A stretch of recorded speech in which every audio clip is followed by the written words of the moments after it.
Viatjant pel sistema solar trobaràs satèl·lits, cometes i planetes i un sol lluminós servit a tots que mos dona calor.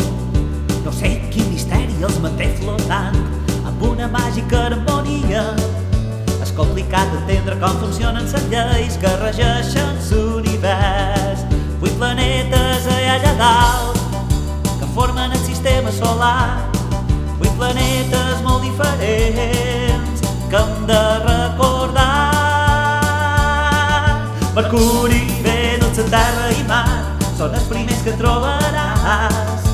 Júpiter, Saturn, Urà i Neptú els que estan més allunyats. Mercuri, Venus, Terra i Mart són els primers que trobaràs. Júpiter, Saturn, Urà i Neptú els que estan més allunyats. Mercuri, Venus, Terra i Mart són els primers que trobaràs. Júpiter, Saturn, Urà i Neptú els que estan més